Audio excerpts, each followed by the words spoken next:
कौन सी ऐसी स्ट्रेटजीज़ हैं जो टीयू ड्रेसडेन में आने वाले स्टूडेंट्स को पता होनी चाहिए, तो उनके बारे में आज हम बात करेंगे। अस्सलाम वालेकुम। एक नई एपिसोड में आपका वेलकम। और आज हम बात करने वाले हैं यूनिवर्सिटीज़ के बारे में। सबसे पहले हम बात करेंगे ऐसी यूनिवर्सिटीज़ के बारे में जो टेक्निकली TU9 ग्रुप का हिस्सा है। अब जर्मनी के अंदर जो TU9 है, ये आपके पास जर्मनी की बेहतरीन यूनिवर्सिटीज़ का एक ग्रुप है। और सबसे पहले हम बात करने वाले हैं टीयू ड्रेसडन के बारे में। अब टीयू ड्रेसडन ज़ाक्सन के शहर ड्रेसडन में मौजूद है और ये भी TU9 का हिस्सा। अब जब हम ये बात करते हैं कि टीयू ड्रेसडन ही क्यों, तो उसकी रीज़न ये है कि ये एक तो TU9 का हिस्सा है और दूसरे नंबर पे पिछले 12 सालों से ये यूनिवर्सिटी ऑफ एक्सीलेंस के नाम से मशहूर है। इसके अलावा इसमें 121 डिग्री प्रोग्राम्स हैं, जिनमें बैचलर, मास्टर और डिप्लोमा के कोर्सेज शामिल हैं। और साथ ही साथ ये मल्टी कल्चरल यूनिवर्सिटी है, जिसमें 29,000 स्टूडेंट्स इस वक्त इनरोल हैं। इसके अंदर जो मेजर फैकल्टीज़ काम कर रही हैं वो नेचुरल साइंसेज और मैथमेटिक्स। दूसरे नंबर पे सिविल एंड एनवायरमेंटल इंजीनियरिंग है। तीसरे नंबर पे आ जाता engineering, sciences, humanities and social science. Fifth number पे medicine and last teacher training faculties हैं जो इस वक्त इसमें काम कर रही हैं। और इनके अंडर 121 प्रोग्राम्स जो हैं, जिनमें आप अपना बैचलर, मास्टर और डिप्लोमा कंटिन्यू कर सकते हैं। और ये टेक्निकल यूनिवर्सिटी होने के वजह से इसमें जो लेटेस्ट रिसर्च इक्विपमेंट्स और रिसर्च फैसिलिटीज़ मौजूद हैं। तो ये वो रीज़न्स हैं और ये वो गोल्स हैं जिसकी वजह से TU ड्रेस्ड फेमस है। अगर हम बात करें कैंपस लाइफ के बारे में कि किस तरह से यहाँ पे स्टूडेंट की कैंपस लाइफ में क्या क्या चीज़ें शामिल हैं, तो इसमें सबसे पहले नंबर पे स्टूडेंट काउंसलिंग के लिए काफ़ी सारी ऑर्गेनाइजेशंस हैं। कल्चरल एक्सपोजर अच्छा है, उसकी रीज़न ये है कि यहाँ पे चूँकि नंबर ऑफ़ स्टूडेंट्स 29,000 जैसे कि मैंने बताया है और मुख्तलिफ़ कंट्रीज़ से हैं, तो इसलिए यहाँ पर कल्चर एक्सपोजर आपको बहुत ज़्यादा मिलता है। तो अगर आप जर्मनी में इंटीग्रेट होना चाहते हैं तो ये आपके लिए एक अच्छी अपॉर्चुनिटी है। स्पोर्ट्स डेफिनेटली, स्टूडेंट डॉर्म्स और मेंसा।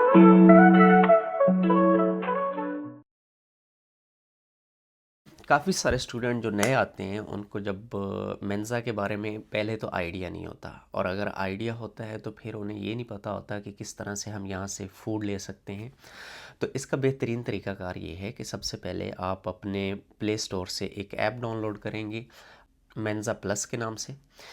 अब वो ऐप है जो आपको आपकी यूनिवर्सिटी से रिलेटेड आपकी यूनिवर्सिटी से लिंक जितने भी मेंसा हैं उनके बारे में आपको इन्फॉर्मेशन देती है। उसमें अब आप लोकेशन डालेंगे और लोकेशन डालने के बाद वो आपको एक लिस्ट प्रोवाइड कर देगी, जैसा कि आपको स्क्रीन में नज़र आ रहा है। तो फिर आपको इसके अकॉर्डिंग जिस भी मेंसा में आप मेन्यू भी देख सकते हैं। आप अगर स्क्रॉल करेंगे तो लाइक मैं अगर यू बॉट मेंसा सेलेक्ट करता हूँ तो आज की जो यहाँ पर रेसिपीज़ होंगी वो आपको मिल जाएंगी। तो इस तरह से आप एज अ स्टूडेंट एक अच्छा, म्यारी और सस्ता खाना यहाँ से हासिल कर सकते हैं। मेंसा में आपको कम से कम 3 यूरो का एक मील मिल जाता है, जिसमें एक बंदे के लिए एक टाइम का खाना काफ़ी होता है। इसमें आप करते ये हैं कि यूनिवर्सिटी कार्ड में आप अपना लोड करते हैं। लोड इस तरह से किया जाता है कि आप अपना यूनिवर्सिटी कार्ड और अपना बैंक कार्ड लेके जाएंगे इनके पास। ये ख़ुद ही उसमें 10 यूरो, 20 यूरो जितने आप कहेंगे वो ट्रांसफ़र कर देंगे। और इसके बाद आपकी जो डिडक्शन होगी वो आपके यूनिवर्सिटी कार्ड से होगी।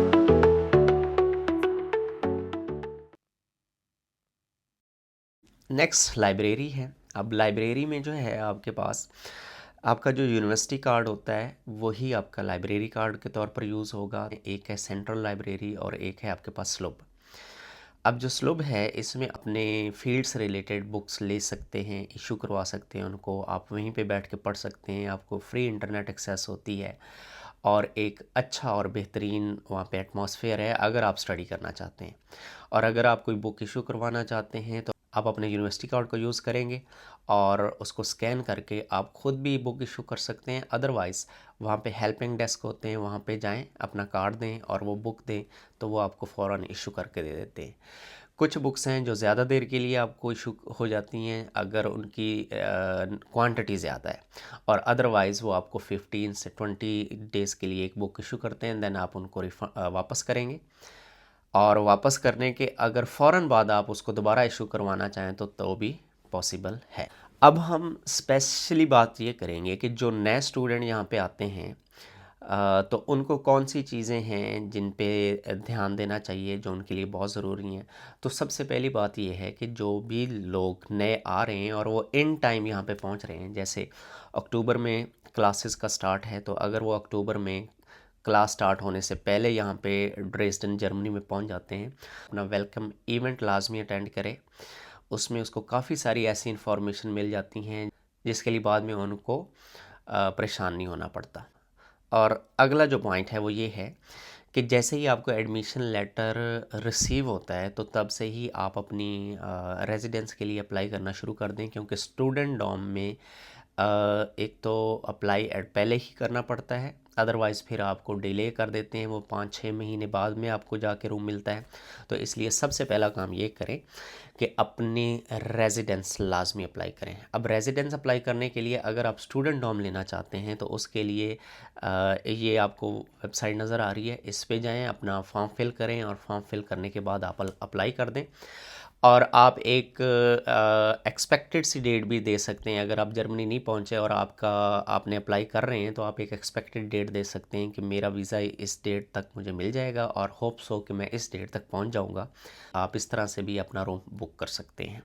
और यूनिवर्सिटी पहुंचते ही आप सबसे पहले अपना पोर्टल लॉगिन्स, अगर आपको पोर्टल लॉगिन्स ऑलरेडी पता हैं, डेफिनेटली आपको पता होंगे, तो देन इट्स ओके। अदरवाइज़ आप आईटी डिपार्टमेंट से, और एक और है जिसमें आप एस सी एस बेसिकली एक यहाँ पे या एक हिस्सा कह लें यूनिवर्सिटी का, जो इंटरनेशनल स्टूडेंट के लिए है। और इंटरनेशनल स्टूडेंट्स को वो हर स्टडी से रिलेटेड, उनकी काउंसलिंग से रिलेटेड, उनके लॉगिन से रिलेटेड, उनके पोर्टल और एग्जामिनेशन से रिलेटेड तमाम इन्फॉर्मेशन देता है। तो आप वहाँ से भी इंफॉर्मेशन ले सकते हैं। अदरवाइज़ आईटी डिपार्टमेंट जो है वहाँ से जाके आप अपने लॉगिन्स ले सकते हैं। और अगर बाज़ औक़ात अगर आपको पासवर्ड भूल जाता है, लॉगिन भूल जाता है, तो भी आप अपने आईटी डिपार्टमेंट से रब्ता करके अपने वो लॉगिन्स दोबारा से एक्टिवेट और दोबारा से आप उनका पता कर सकते हैं। नेक्स्ट नंबर पे आ जाता है आपका कैंपस कार्ड। कैंपस कार्ड में आपको आपका सेमेस्टर टिकट वो भेजते हैं, आप वहाँ से अपना सेमेस्टर टिकट डाउनलोड कर सकते हैं। स्क्रीन पे आपको नज़र भी आ रहा होगा, तो जो कि 6 मंथ के लिए वैलिड होता है। तो अपना कैंपस कार्ड एक्टिवेट करें। और जो लोग पहले सेमेस्टर में जब आप आते हैं तो चूँकि चीज़ों का इतना आइडिया नहीं होता कि किस तरह से आपने कोर्सेज़ को इनरोल करना है, किस तरह से आपने एग्ज़ाम को इनरोल करना है, ये सारी चीज़ें आपको आपके पोर्टल्स पे मिल सकती हैं और बड़ा आसान है। लेकिन पहले सेमेस्टर में आते ही कोशिश करें कि आप अपने इलेक्टिव कोर्सेज़ जो हैं उनको कवर अप करें। अब इलेक्टिव कोर्सेज़ आपको आपके ज़ेल्मा पोर्टल पे मिलेंगे, वहाँ से आप जाके उनको सबसे पहले तो रजिस्टर करेंगे।